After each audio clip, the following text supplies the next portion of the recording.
Look, it's us. In the early days of European exploration, Henry Hudson sailed through Newark Bay in 1609.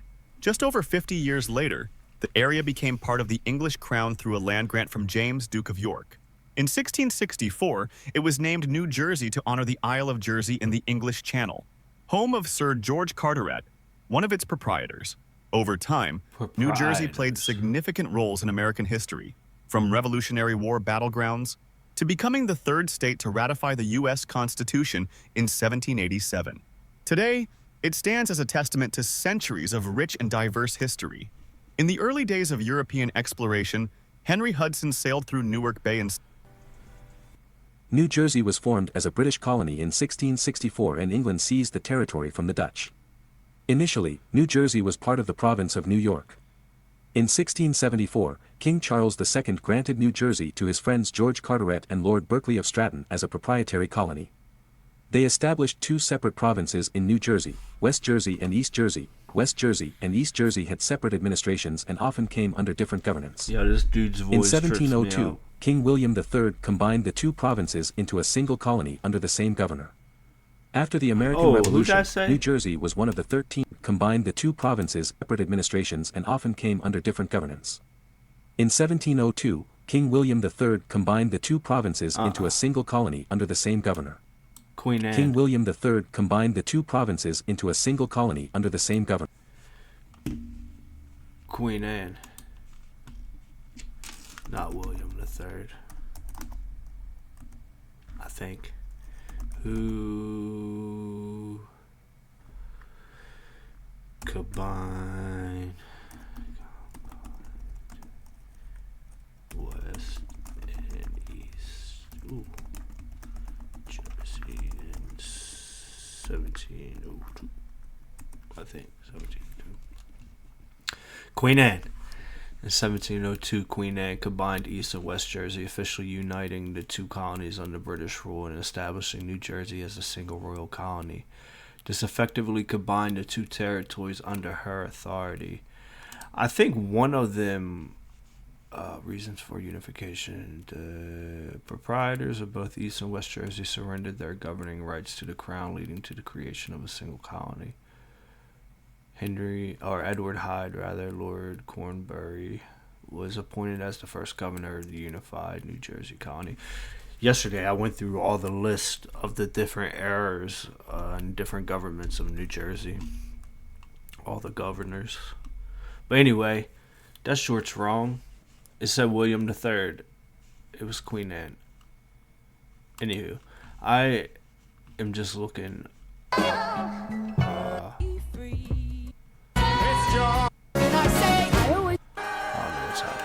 I put Sir George Carteret. I was just seeing if there was any shorts. A bunch of our stuff is popping up.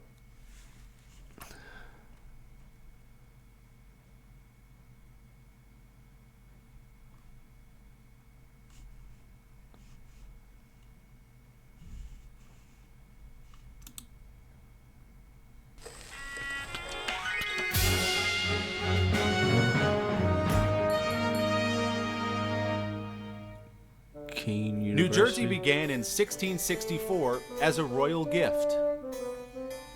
On June 24th, James, Duke of York, brother of England's King Charles II, issued a royal charter granting a swath of land between the Hudson and Delaware rivers to Lord Berkeley and Sir George Carteret.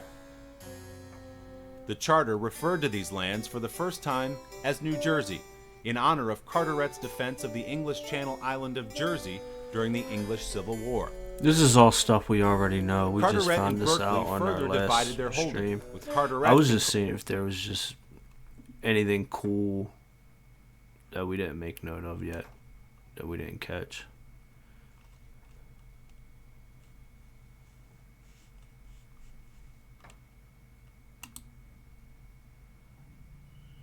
Carteret Landing in New Jersey.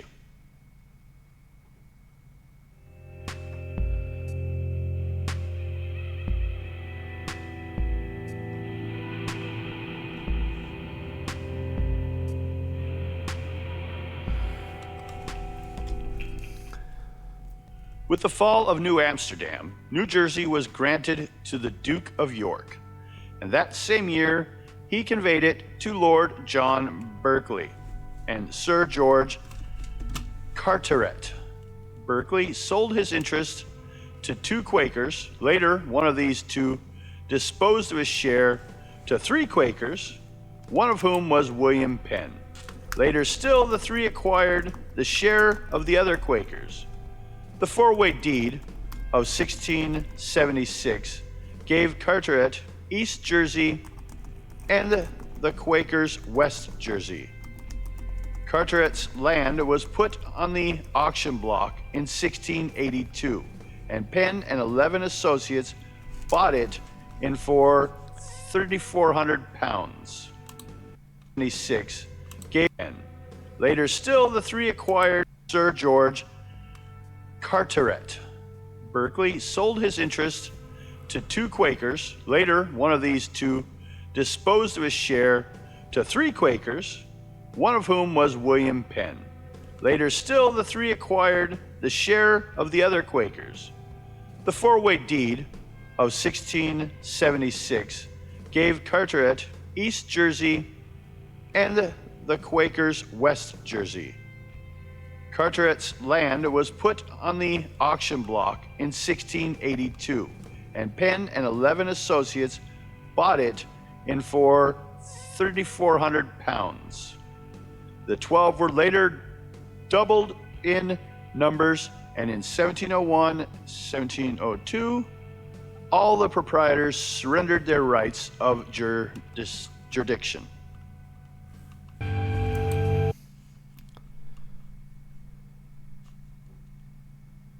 New Jersey, the greatest colony.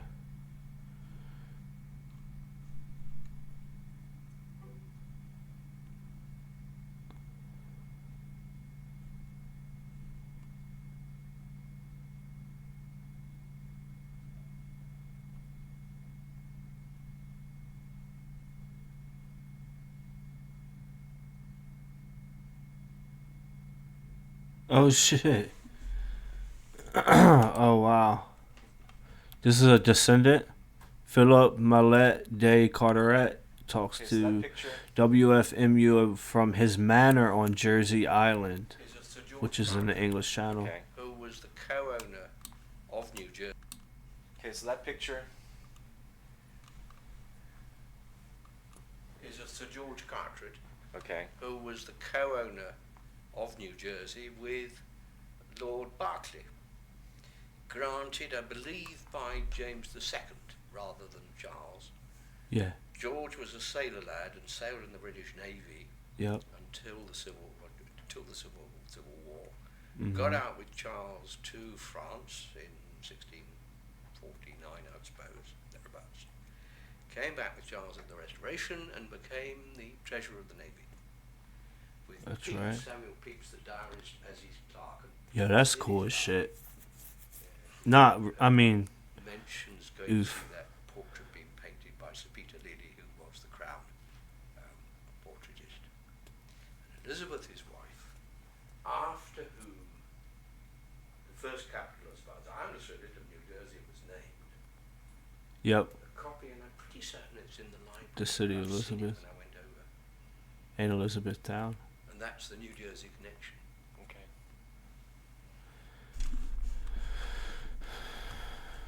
From a history standpoint, I guess that's pretty cool. But as we know, Sir George Carteret, not such a cool guy. That was pretty neat, though.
That is interesting. I'm gonna watch this video probably tomorrow. The Forgotten Story of New Jersey's Enslaved People. New Jersey was the slave state of the North.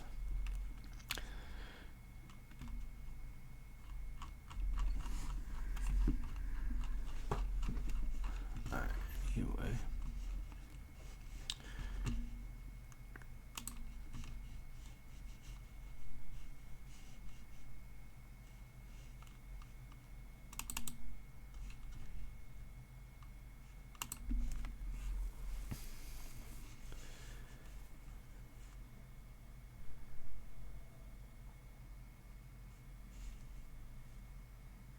I feel like it's been so long since the last time I streamed.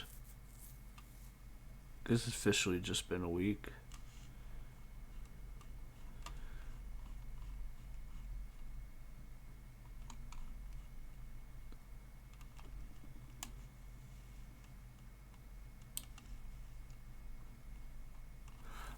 The last two streams we did the beginning of page 15. We've actually been kind of stuck here for a while, because first we just did some brief background research on John Lord Berkeley and kind of his story, his abuses of power. And then we dived into Sir George Carteret, which was, in my opinion, much worse. He had ownership and helped build up a couple slave trading companies that were responsible. I think it holds the record for the most slaves, African slaves, transported to America. And they also hold the record for the most the most lost lives of enslaved Africans, men, women, and children, en route at sea. I think 44,000 lives perished.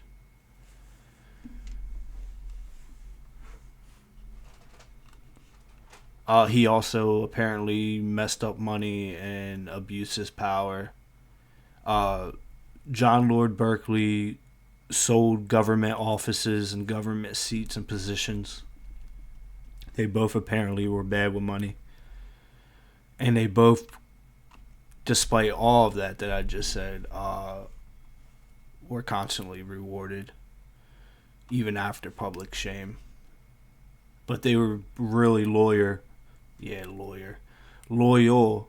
during the exile of Charles I's sons, which was King Charles II and Duke of York, James, the Duke of York, who became James II.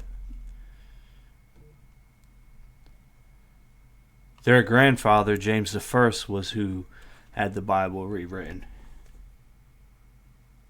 The King James Version.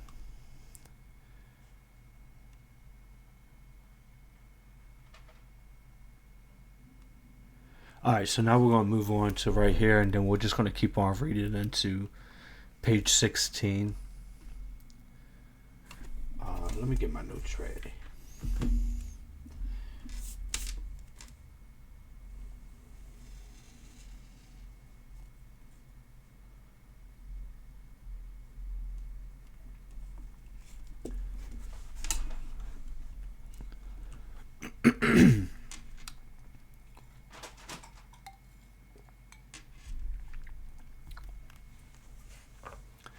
At the time of the Restoration, John Fenwick had fully adopted the opinions and practices of George Fox, and suffered much in person and estate therefore. In 1666, he was taken from a meeting of friends in Buckinghamshire and confined in the common jail. From some of the ancient records of cruelty to the Quakers, the following extract has been made. Bucknell, Berkshire, 17th of the 5th month, 1670. Friends being, according to their usual manner, met together at John Dragg's house. There came in William West, informer, and Robert Dawlins,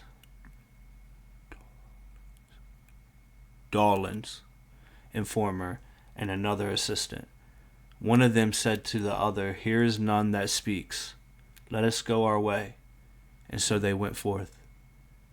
And a little time went into the meeting again, and the informer said, "We had best take their names," and plucked out of his pocket some small pears and threw them down and said, "Here is pears."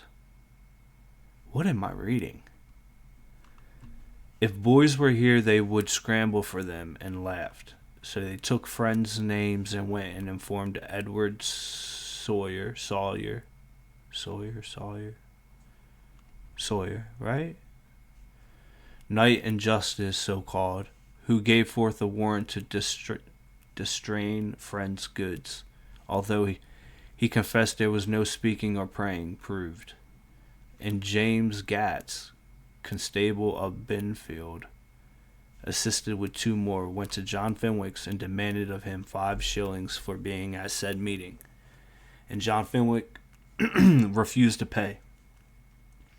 And they went away, and 2 days after, the said constable, assisted with John Beldam, church warden, and Hugh Taylor, tithingman, came again to John Fenwick's house and climbed over his gate and endeavored to force the best horse John had over the hedge out of his ground. And McTodd, tithingman, and our servant, a Obler, what is that?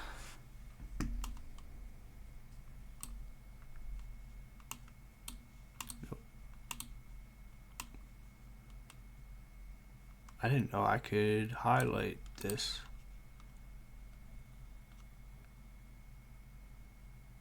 Cobbler? Is that what that says? Cobbler. Okay, what is a cobbler? Of course, that's a cobbler.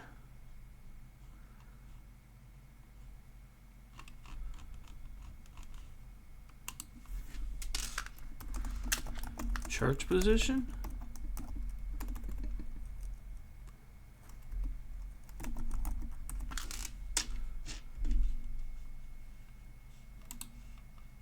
No.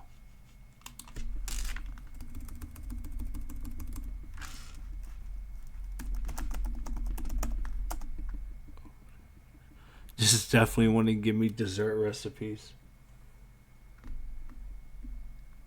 That's hilarious. Government. Cordwainer, whiners and cobblers.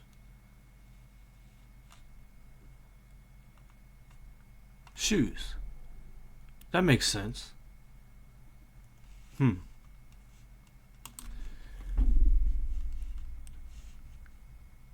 Okay. A servant, a cobbler. That's crazy because that says E, but it like... Stood ready to have it away, but being discovered and ashamed, the constable went into John's stable and took a pair of harness worth 11 shillings. For 5 shillings, and so like thieves they went back over his gate again, greatly rejoicing in what they had done.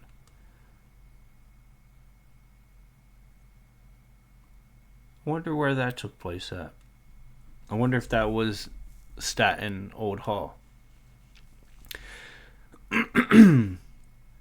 Sounds like some bullshit though. He was at a meeting that they couldn't even prove anything that was said at this meeting, or if there was praying or anything religious going on, according to this report, which we're about to try to find. And then demanded he pay them a fine, which is just, well, I don't really know how the legal system operated too much during that time in England. I'm sure everything was like all fuzzy because this would be around the time that um wait, let's see. When was it? 1670? Oh no. Yeah. King Charles II is, or whoever, is 10 years after the restoration of the crown. Yeah, I don't know how the legal system worked then, but he didn't pay him. And so they trespassed, tried to steal his horse, and then stole property. Like many others of his religious beliefs, he published in pamphlet form several answers to others against their doctrines and manner of worship, none of which, however, have been preserved to the present. No denomination of Christians, perhaps, at that day put so much print matter before the public in defense and vindication of their peculiar views as friends. Joseph Smith of London has, after many years of labor, collected, arranged, and published a large majority of the titles to these, and as far as possible discovered and given the authors' names.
The Journal of the French Historical Society.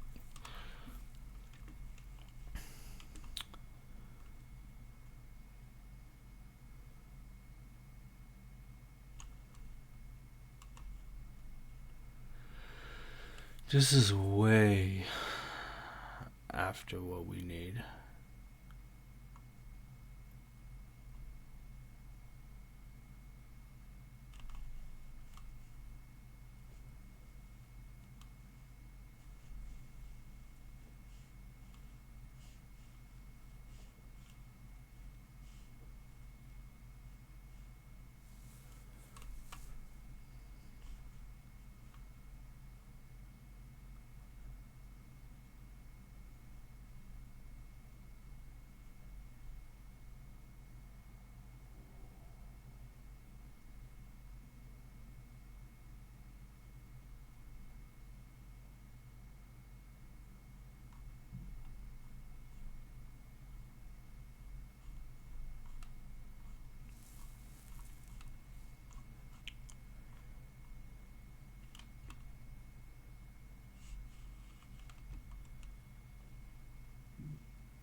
Alright, on page 52, the Cambridge Journal of George Fox.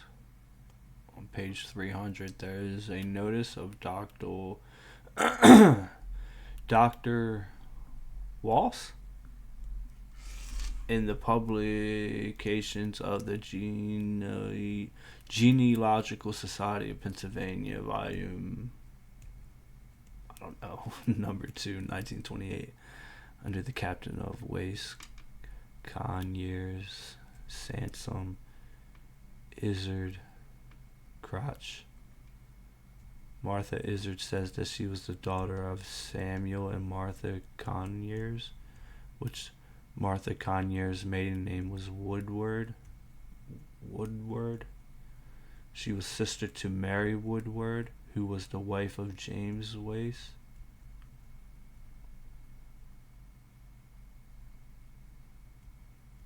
Clergen, the proprietor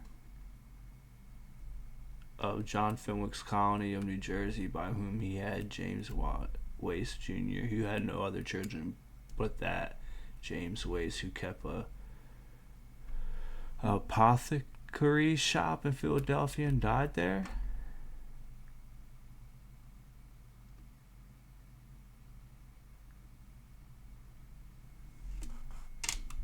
That's confusing.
There's nothing here that I'm interested in right now.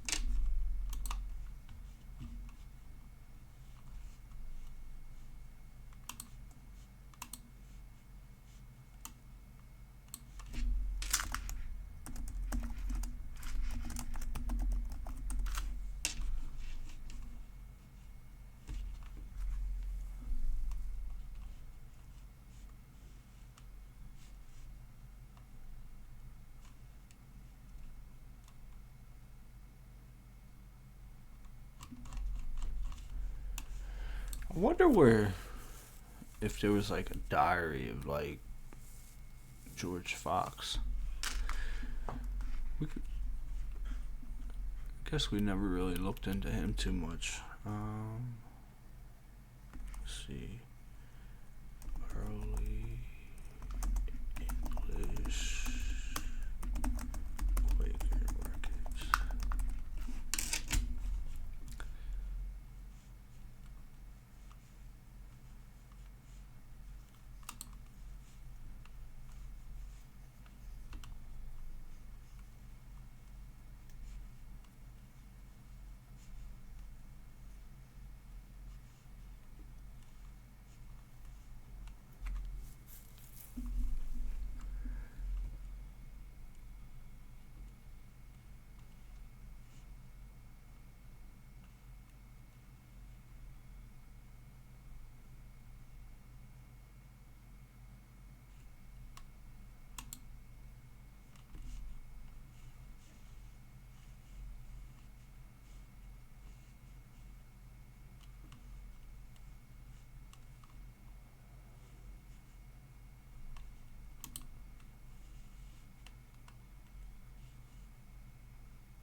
Hmm.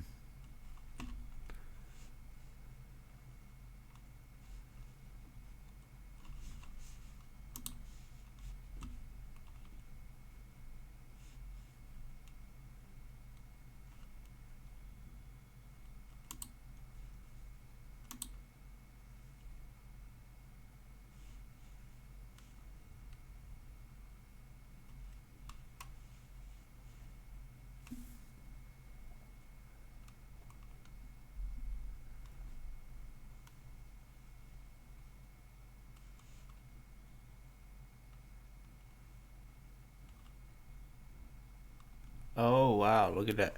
Quakers objected to the use of names of days and months which were derived from pagan gods, thus always used numbers. For example, Saturday, 27th of March, 1789 would be spoken as 27th, 3rd month, 1789.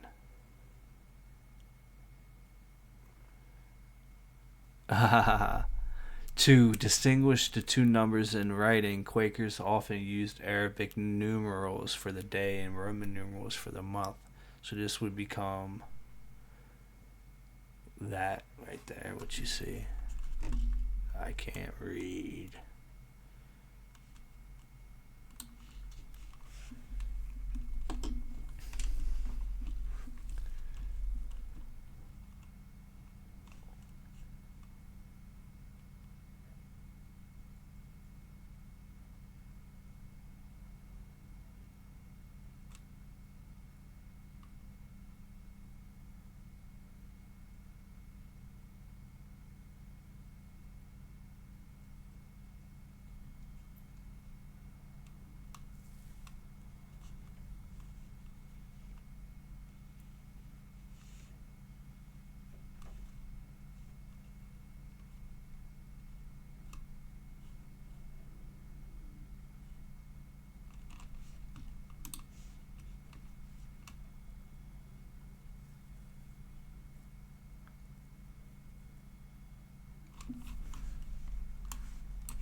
Author.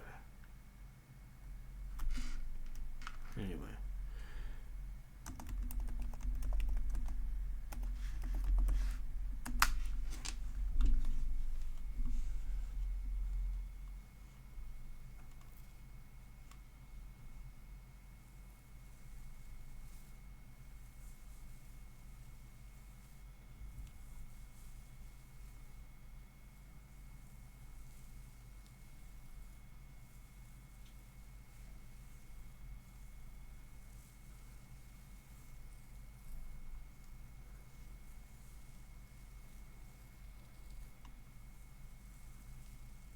I knew he was going to pop up. Different John Fenwick. Maybe a cousin.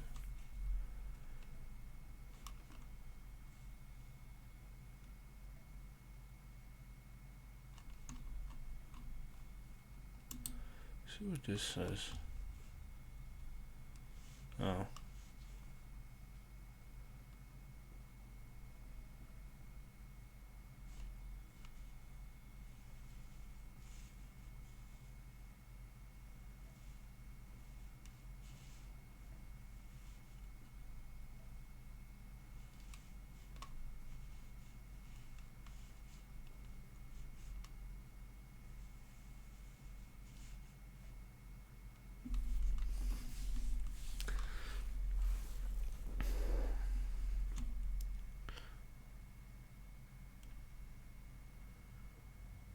He spent a lot of time in and out of jail, actually.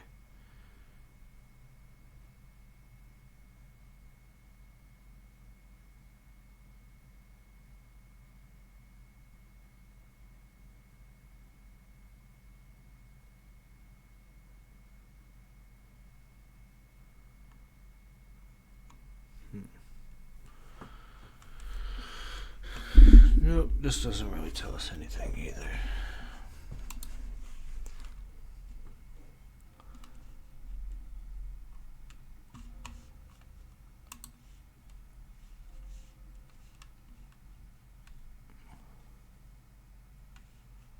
What do you got? Oh, yeah.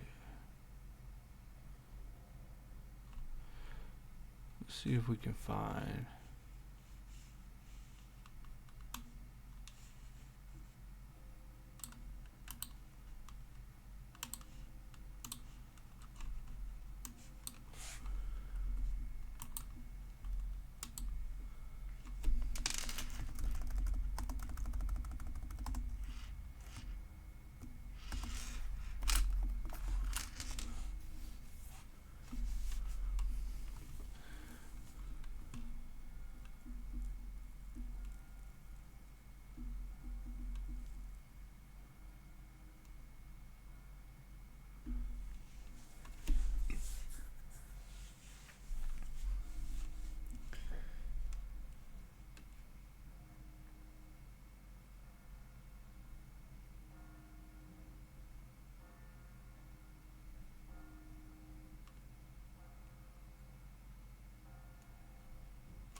See if we can find this guy, John Drag Quaker.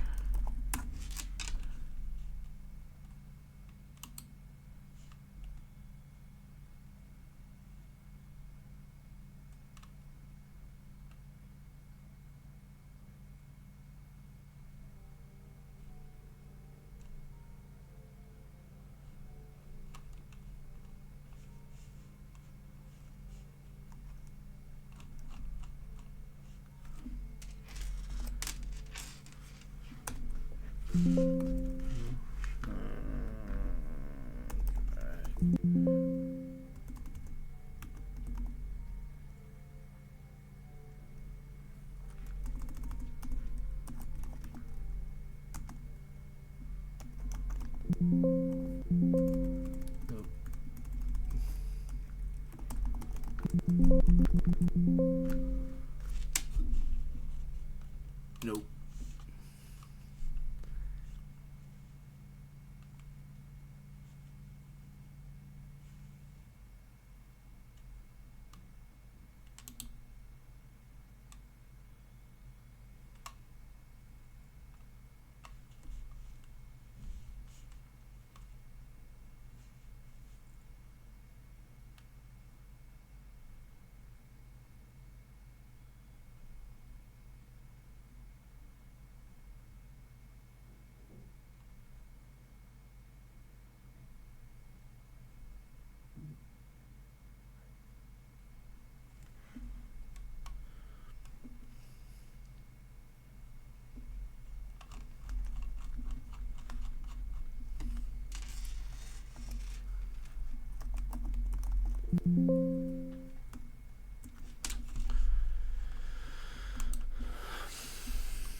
Alright, let's look up some of these other names on here. William West, Informer.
The trial of William Penn and William Meade.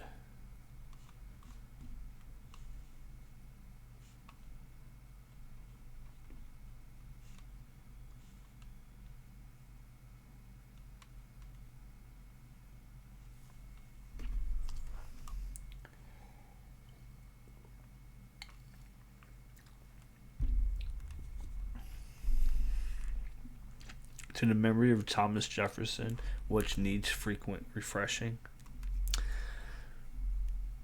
Not hardly.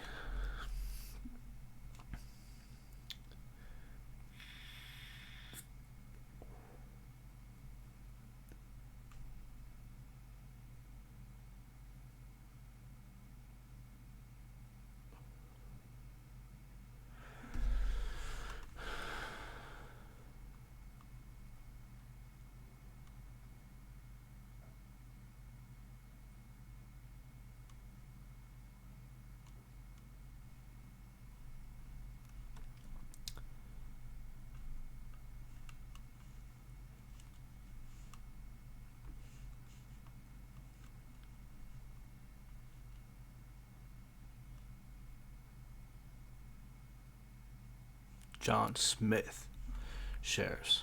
Probably not the same John Smith. Cryer. Oh, yes, Thomas Beard.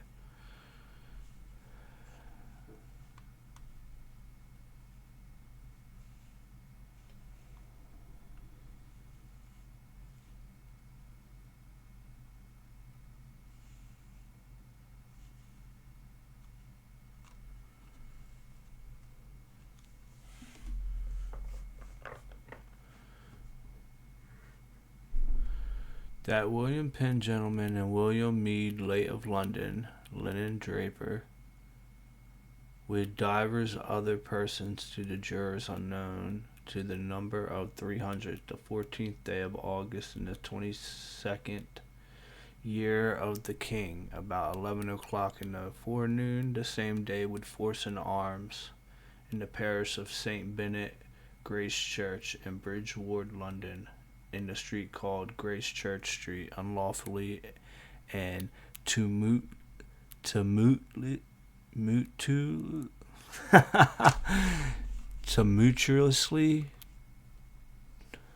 did assemble and congregate themselves together to the disturbance of the peace of the said Lord the King, and the aforesaid William Penn and William Meade, together with other persons, to the jurors aforesaid unknown, then and there so assembled and congregated together. The aforesaid William Penn, by agreement between him and William Meade before made, and by abetment of the aforesaid William Meade, then and there in the open street did take upon himself to preach and speak, and then and there did preach and speak unto the aforesaid William Meade and other persons there in the street aforesaid, being assembled and congregated together, by reason whereof a great concourse and tumult of people in the street aforesaid then and there a long time did remain and continue, in contempt of the said Lord the King and of the law, to the great disturbance of his peace, to the great terror and disturbance of many of his liege people and subjects, to the ill example of all others in the like case offenders, and against the peace of the said Lord the King, his crown and dignity. What say you, William Penn and William Meade? Are you guilty as you stand indicted in manner and form as aforesaid, or not guilty? Penn, it is impossible that we should be able to remember the indictment verbatim, and therefore we desire a copy of it, as it is customary in the like occasions. Oh, so I wonder if he's like being like trying to be a wise guy with him. The recorder says you must first plead to the indictment before you can have a copy of it. I am unacquainted with the formality of the law, and therefore before I shall answer directly I am unacquainted with the formality of the law, and therefore before I shall answer directly, I request two things of the court. First, that no might otherwise have received. Secondly, that you will promise me a fair hearing and liberty of making my defense. The court says no advantage shall be taken against you. You shall have liberty. You shall be heard. Then I plead not guilty in the manner and form. What sayest thou, William Meade? Art thou guilty in matter and form, as thou standest indicted, or not guilty?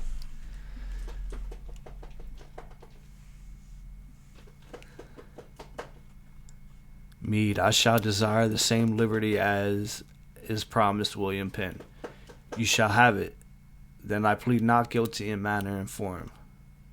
The court adjourned to the afternoon.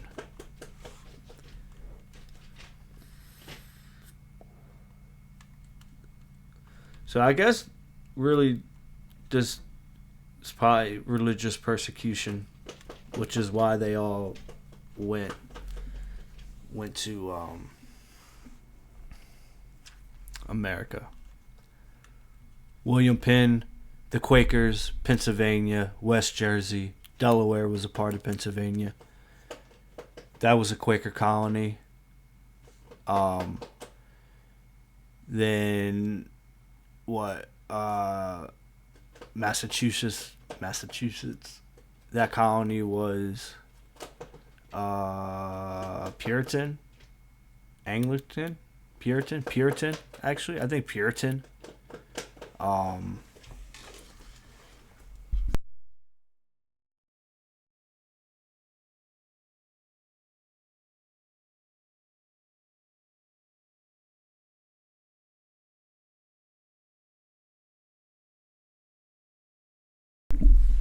The Maryland colony was Catholic. I forget what the Virginian colony was. Probably, I actually think that one was whatever England was. I think they stayed the tightest with England, most likely.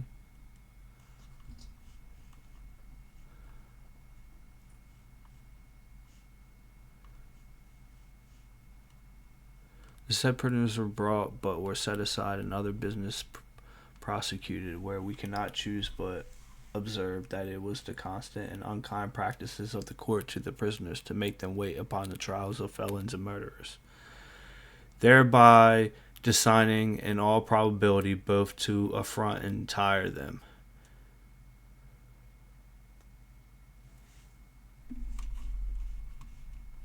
Oh, they had to sit in jail while they waited?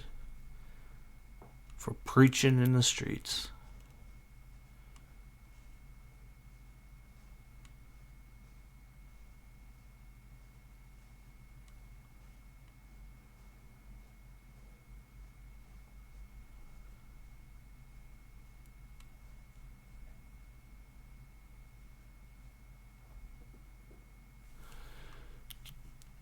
The recorder, do you know where you are? Pen, yes. Recorder, do you know it is the king's court? Pen, I know it is to be a court, and I suppose it to be the king's court. Do you not know there is respect due to the court? Yes, says Pen. Why do you not pay it then? I do so. Why do you not pull off your hat then? Because I do not believe that to be any respect. I agree with him. I think I've always said that. I remember saying that as a topic in like early bro therapy episodes on Spotify, my podcast, the Bro Therapy Show. That's always been such a stupid rule. Like, you can't wear your hats in school or in the building or whatever. Like, it really is it doesn't make any sense to me. It's a respect thing. Only if you make it a respect thing. It's only offensive if you choose to be offended by that. It's such a silly thing. Someone wears a hat. Penn says, because I do not believe that to be any respect. The recorder, well, the court sets 40 marks apiece upon your heads as a fine for your contempt of the court. Penn said, I desire it might be observed that we came into the court with our hats off. That is, taken off. And if they have been put on since, it was by order from the bench, and therefore not we, but the bench should be fined. This is interesting and insightful a little bit. I've never really dived too much into William Penn, but it's interesting that he's on trial, and the way he's dealing with this is like very on point. Although he says that he's not he's unacquainted with the formality of the law. He's handling it very smart. Like a lawyer, actually.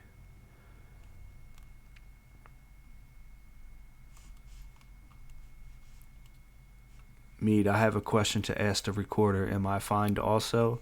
Recorder said yes.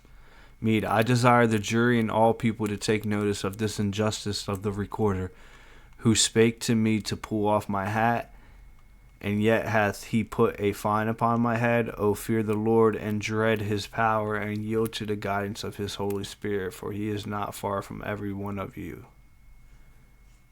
The jury sworn again.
What year is this? It's 1670, right? September 1670.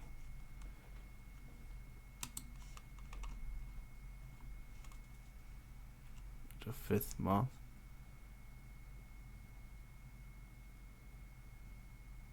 Which would have been the first for Quakers before 17 something something. March was the first month. March, April, May, June, July. The 17th of July, maybe?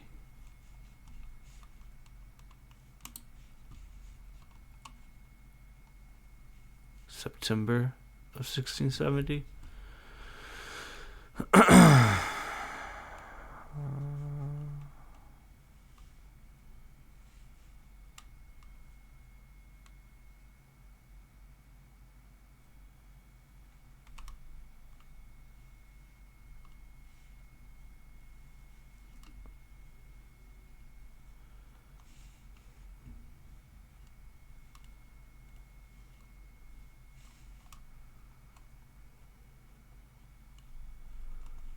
Was the outcome?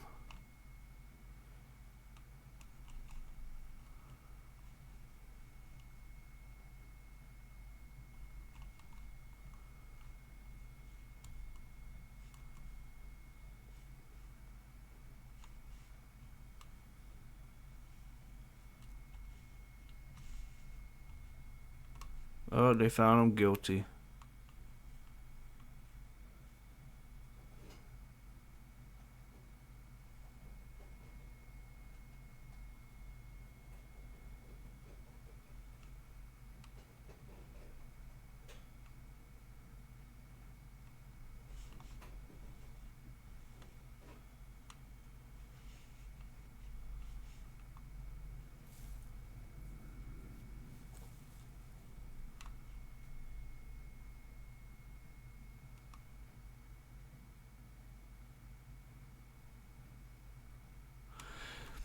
Seems like they're not happy with the verdict that came back, and they want to find him guilty on other charges.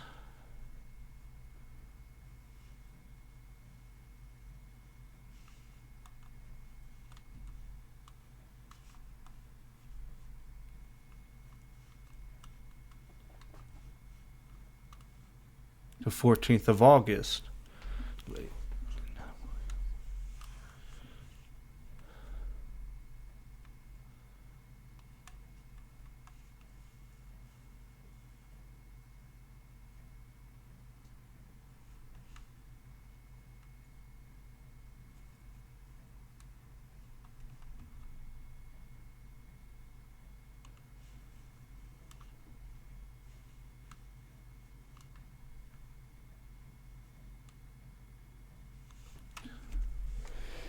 The recorder says, "Gentlemen, you shall not be dismissed till we have a verdict that the court will accept, and you shall be locked up without meat, drink, fire, and tobacco.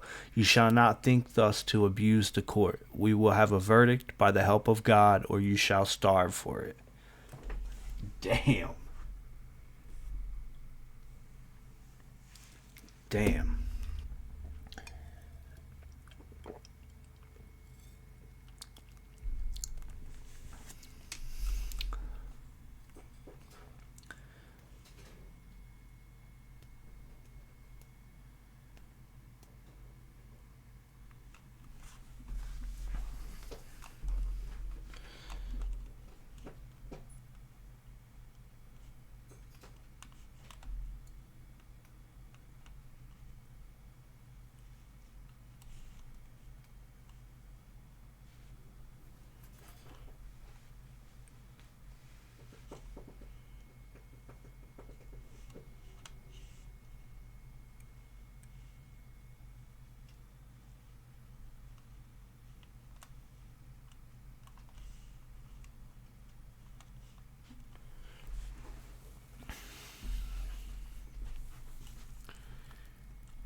They are not happy here. They're saying he's guilty of speaking on that street, but they want it to be on record that it was to an unlawful assembly, and they won't give that verdict.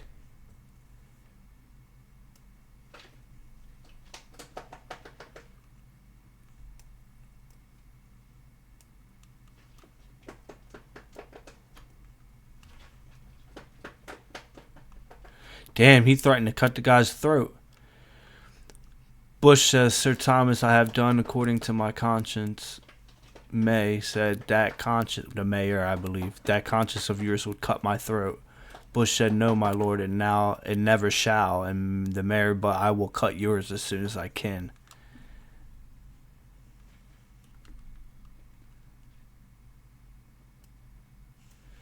He has inspired the jury. He has spirit of divination. Methinks I feel him. I will have a positive verdict, or you shall starve for it.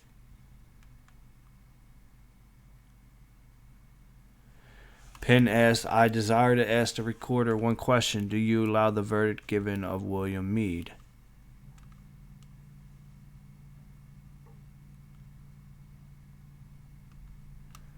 It cannot be a verdict because you were indicted for a conspiracy, and one being found not guilty and not the other, it could not be a verdict. Which is still kind of true to this day, right? I don't know, actually. It's weird how RICO laws work.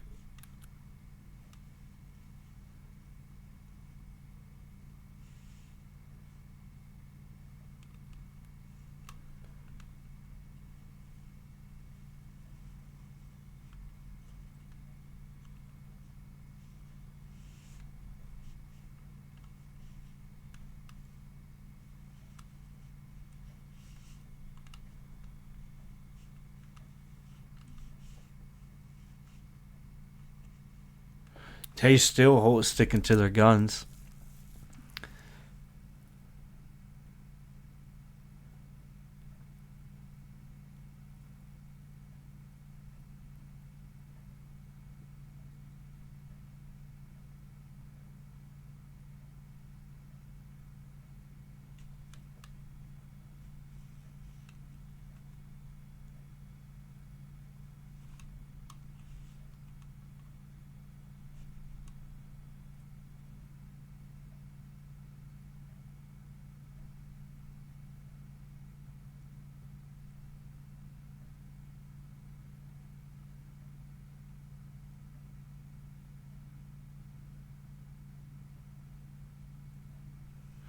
Oh shit. Who is this recorder? We gotta look who this recorder is. Till now, I never understood the reasoning of the policy and prudence of the Spaniards in suffering the Inquisitions among them. And certainly it will never be well with us till something like until the Spanish Inquisition be in England.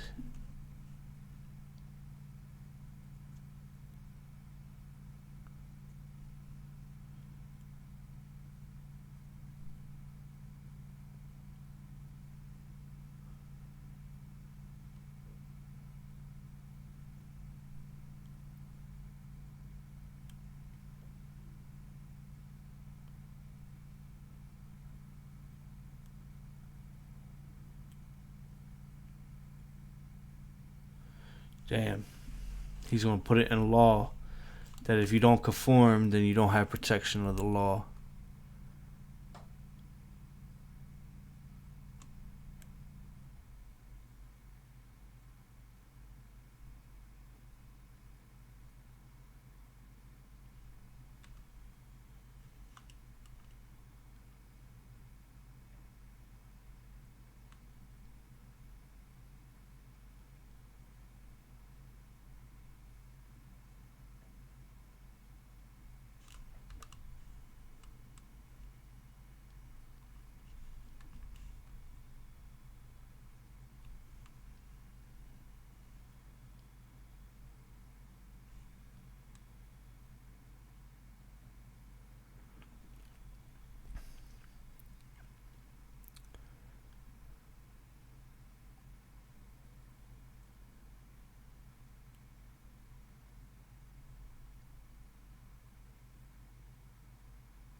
Damn.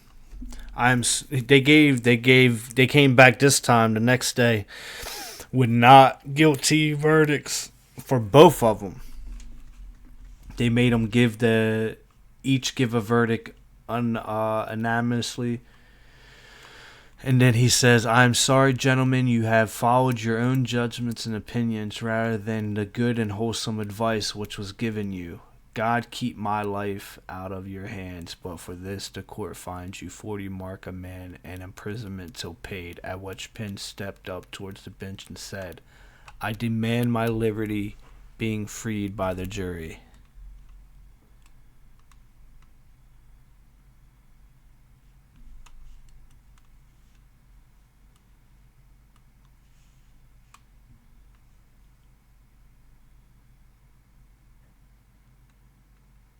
See, Penn is a witty guy, because listen to what he says here. "I ask, if it be according to the fundamental laws of England that any Englishman should be fined or immersed, but by the judgment of his peers or jury, since it expressly contradicts the 14th and 29th chapter of the Great Charter of England, which say no free man ought to be immersed, but by the oath of good and lawful men of the vintage."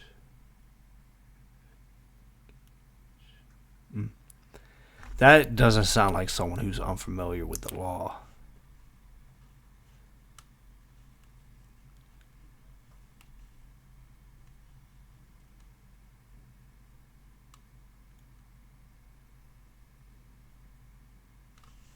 Penn responds, "I can never urge the fundamental laws of England, but you cry, 'Take him away, take him away.' But it is no wonder, since the Spanish Inquisition hath so great a place in the recorder's heart. God Almighty, who is just, will judge you all for these things."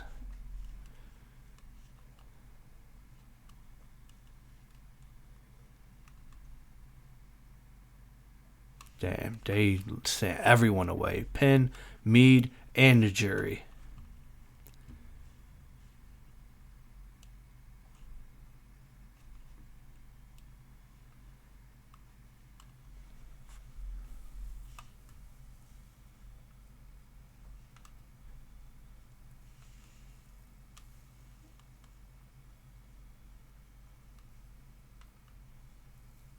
William Cosby, governor. I think he governed New Jersey for some time.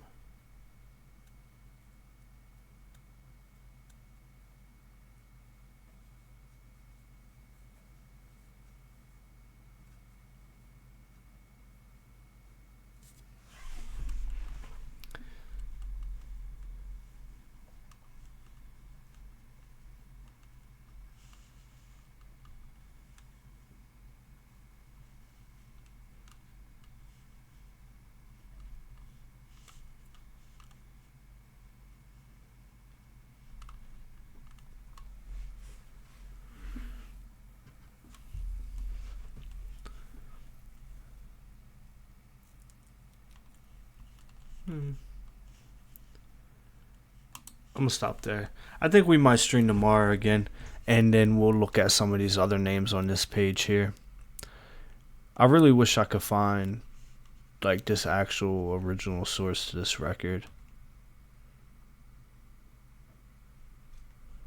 That would be pretty cool. Anyway. Adios.